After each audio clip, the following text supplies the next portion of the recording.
All right, just got home, wanted to do a bit of an update, just a follow on from, kind of like what I posted in Discord, just kind of talking about my thoughts.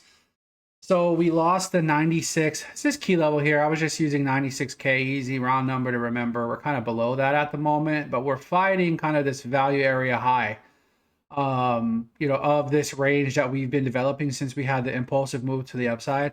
Again, like higher time frame, like even this, looking at a daily time frame, it looks fine. As long as price is above cloud, as long as we're closing daily candles above cloud, I'm really not too concerned with this trend continuing to the upside. The thing is though, like if you look at where cloud is or will be later on this week, it's all the way at like 92,000, right? So like we could definitely have a pullback back to maybe even like the point of control value area low the range, something like that. Like we just continue to trade this range, it wouldn't be the end of the world. And as far as this trend goes, again, we're waiting on the Kumo to flip. So cloud to flip bullish, it's still bearish. That's the only thing that's not bullish at this point. Price is above cloud, Chiku span is above price and cloud. You have a bullish TK cross. Although like you can see your TK lines, price is still pretty far away from these. So, we'll see, do we get a bit of a pullback into probably where this 10 can will be over the next week, something like that. I could definitely see that on the table. So like to the downside, bottom of the range is kind of like where I would be looking at if we do continue to get acceptance below the value area high this range. And yes, like I could see us pull back down. Again, probably not a bad opportunity there. If I had to guess, cloud drops off a bit the later you go into the week, and again, it's about 92K. So there's some interesting stuff happening on other time frames though that I do want to touch. So again, daily time frame, higher time frames always supersede lower time frames for me. So again, I'm not like overly concerned about this. The weekly, we'll just go and look at that again really fast because we're going to get a weekly close. Again, this doesn't look too bad. Like this is still fine. Nothing concerning to me here. We had our mean reversion and a nice rally so far. So again, weekly time frame still like to me looks good. Daily looks decent. Now you go to like a 12-hour. The thing that I don't like about this, you see like this big C clamp that's forming, right? So, um, you know, we are far from. You look at where your TK lines are, your Tenkin, your blue Tenkin here, yellow Kijun, like you are very far apart. I do not like that. Like that's the only thing. I would say as levels to the downside. All right. So again, 92K, basically the bottom of the range. If you remember, that's where daily cloud is lining up. You start to trade below that too far, and there's not a lot of support below that until you get down to like 86, 87K, something like that. Like there's not a lot of support. So, for me, continuing, again, if price gets acceptance back inside of this range, which is basically sitting at value area high. If it starts to trade too much, back into, back below value area high, then yes, like I would be looking for the range to continue. But again, below that, below 92,000, there's just like you could see a bit of a reversion. Now, we'll see like how long this takes to catch up. Everything else about this is good though. Again, you have bullish TK cross. Cloud is bullish on the 12-hour. Chiku span above price and cloud like this. This is fine. It's just the kind of, again, like, the warning sign or something that I don't like. But it's not really actionable yet because you're still technically above it, right? Like so far, if you look at this, all that's really happened is prices came back down to your Tenkin. And so far it's trying to hold a support. Like it's not the end of the world. I would just be a little bit careful about this. If you see to the upside, so there is a weekly naked point of control that's likely going to confirm. It's just above 97,000. I think that if we can get a daily close, move back above, definitely a daily close above 97,100, I would just call it likely a pretty good early indication that, probably heading back to six figures is my guess. Let's say low six figures.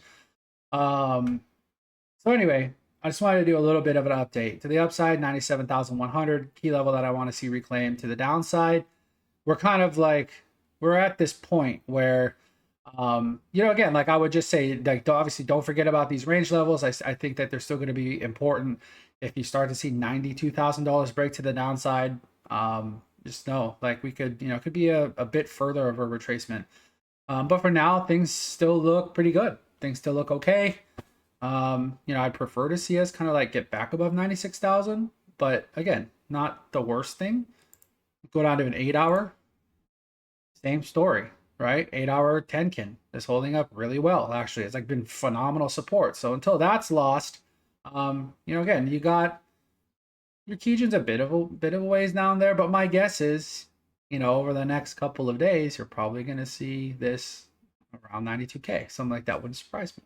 So, yeah, not bad, not kind of here. I would say, you like to see this kind of bottom out here and turn around, and kind of like start curling around, but you start to trade again. Like we know the levels to the downside that we're watching for, and that's what I'd say about that.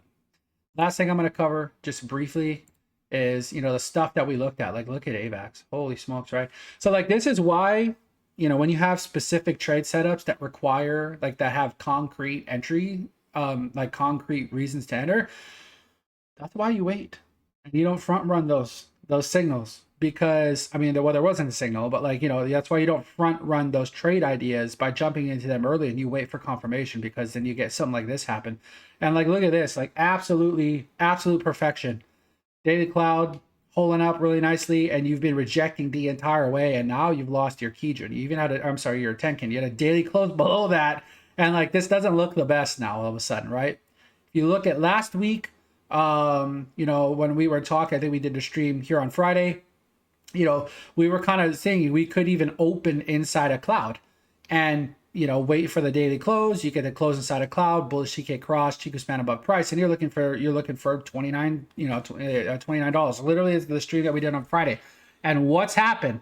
This is why you don't take an early trade. It's still resistance, literally opened right underneath cloud, and it's been down only since. So it's now the thing that I do, that's the thing that like why this is still on my radar is, listen, if like you can get a closure inside a cloud, I don't really like this current setup, kind of how this is, but like if you can get a closure inside a cloud, technically you have the edge to edge. The thing that's going to be nice about that, if you open at a lower level, is you have to risk less to figure out if you're right. You know what I mean? So like there's that's, you're coming from a much lower point than you would have if it had kind of like opened up here. And again, you got your closure above, probably that honestly probably will look better though, like for the continuation. But here, if you do get the trigger, the nice thing about that is kind of getting the trigger down here is you're going to probably have to A, wait too long, and B, risk too much to figure out if you're right or not on that trade. So that's AVAX. I'm trying to think like some of the other stuff that we looked at just so you can see. Solana, same story, right? So if you look at Solana, this is a really good lesson. Again, why you wait for confirmation on trades like this before you just jump in on Thursday. So we actually had the we had the open into cloud. But look at where Friday's candle closed. It did not close inside a cloud. It closed below cloud. No entry. And for the last, over the weekend, again, down. So you're going to get another chance here in 4 hours and 22 minutes to maybe have some kind of open and close inside a cloud. Sol to me still looks pretty good. Like this is not, I don't think this looks bad at all, to be honest with you. But again, I am not waiting. I am waiting. I'm not interested in taking a trade on Sol to the upside if I'm looking for that edge to edge trade until it gives me the trigger. Because who knows, like if the market kind of pulls back, Bitcoin loses some key supports, and then we start to see this roll down. I mean, it could roll back pretty quickly, right? So anyway, still waiting on those edge to edge. I honestly thought we had, if the weekend held up a little bit better, which we didn't have a terrible weekend, but some alts were pretty soft. Like we could have maybe got some earlier triggers, but now it looks like we're going to be waiting till, Monday candle. At a minimum, right? At least Monday candle, maybe early midweek, something like that. And we'll revisit those. But yeah, still waiting on that. But that's again why you stick to your guns, why you're patient and you wait for the confirmed entries. Because if you had taken them early, you would not be very happy about that right now. So anyway, that's a lot of these charts kind of look the same. Still waiting on those edge to edges. Still waiting on, you know, again, if Bitcoin kind of curls and manages to find support here and start to curl back into the upside, especially getting above 97,100, I think that these setups, like a lot of these altcoin USD, you know, pairings are going to start to look better. You're probably going to get your triggers then. And then who knows, maybe we have a nice week for alts. We'll have to wait and see though. So anyway, hopefully the quick update helped you all. And yeah, so anyway, VIP, I'll be in chat, and you know, we'll be monitoring these. Maybe we'll do another update or you know, early week stream, something like that. We'll do a live stream. I haven't got to look at stocks yet. A lot of those, you know, I was planning on doing on Friday, but I wanted to get through the alts, you know, so maybe we'll do another stream early in the week. Let's I hope you had a great weekend, and I hope you have a great start to your upcoming week. Trade safe.